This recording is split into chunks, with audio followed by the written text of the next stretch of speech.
The hotel industry has been one of the hardest hits. So today on our show CT Cares, we'll be speaking to the CMD of Sterling Holidays, Mr. Ramesh Ramanathan, to understand what the revival strategy is going to be for hotels and resorts.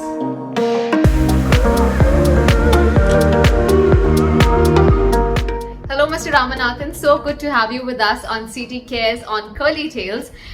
Sterling Holidays has about 38 resorts in all across India, and everybody is craving for a vacation. So, how soon will it be safe to have a luxurious staycation at any of the Sterling properties? Good morning, Kamya, and namaste.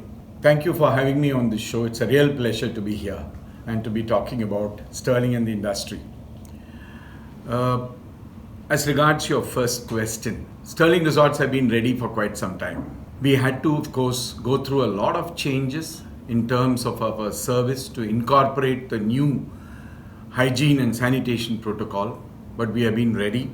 All our resorts are ready right across the country. It is just that our customers haven't been able to move because of restrictions on transportation. We are ready to welcome them. Some of our resorts are already open and are seeing customers coming in. Surely a pandemic as serious as this has had a huge impact on the business. But what is the revival plan for Sterling in specific? How do you plan to get back on track? Sometimes I wonder whether just calling it a pandemic is enough, because I think this is sort of an event or a disaster of the century, because it has changed absolutely everything. But then we are in an industry which is able to adapt and move on, and that is precisely what we have done. All processes in the resorts have undergone a complete change to meet with requirements of sanitation, hygiene, social distancing, and contactless service. So, for example, the entire registration is now, has moved to a system where a lot of information is got up front, even before people check in. And therefore, the time spent at the lobby is less, and so on. Mr. Ramanathan, if you can take us through the safety precautions that will come into place, or any facilities or services that are expected to open? As you are aware, hotels have always placed a lot of emphasis on hygiene and cleanliness, and so has Sterling. But I think we have now moved to a new regime of a more clinical hygiene and sanitation, and it has changed right across, right from the arrival. When a temperature is checked, we fill in data about where the customer has moved in the last few days. Then at the lobby, where the luggage is sprayed, the customer's hands are sanitized, there's a minimum contact check-in. Right from the way we do our rooms, or the way we have rearranged our restaurants, the whole lot has changed to meet with the new standards.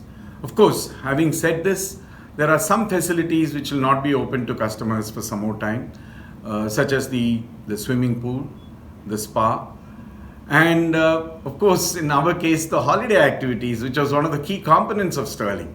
But what we have done is we have adapted that so that we have moved it outside. We think people who have been cooped up in their houses will want something, to move outside. And we have appropriately designed activities where they are socially distanced, at the same time they can have fun. Fun being one of the components of Sterling. We pride ourselves as what we call on experience and discoveries. Do you think that resorts will gain more popularity over hotels, given the limited occupancy or the limited number of rooms? What are your thoughts on this? You can't be more right. Yes, the rooms are limited, but I think there are two further reasons why resorts are going to be popular. One, that people have been stuck inside their houses, so they will want to move out. They will, of course, probably travel in their own vehicle. They may still not take public transport, trains or flights for some more time.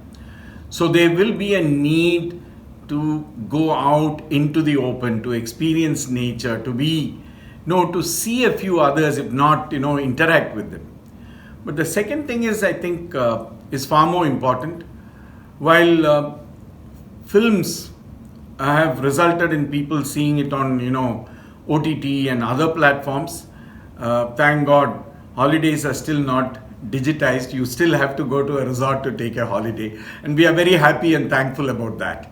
Sure, and do you think that this will give an opportunity to members only resorts to open it to regular crowd as well? And you've been doing it for quite some time now. Well, I think the other member resorts will also open up. I think it is a matter of business. Everybody is exploring new opportunities now. So they will use everything possible to fill up. Just as we are. For example, we are looking at weddings as an opportunity. Because the numbers are restricted, we think people will go in for destination weddings, and we are actively, canvassing for such events. So there are a whole lot of new opportunities which will come up, and people will explore these new opportunities. Absolutely. Mr. Ramanathan, as much as we all would like to holiday, I think it's going to take a lot of effort by consumers to come out and experience a holiday right now due to so many rules and regulations set out by the government with respect to health and safety being a priority. But what is your strategy in terms of attracting consumers to your resort? So I would like to answer it in two parts. As I said earlier, people are going to step out but travel in their own vehicles, or at least vehicles which are suitably sanitized. We see more of road travel, drive to resorts travel in the next 3 to 4 months, by which time other means may pick up. So this is one aspect of it. So stepping out and getting into their car and driving to a resort is not going to be a problem. Yes, presently there are restrictions in terms of, in some cases, inter-district travel and interstate travel.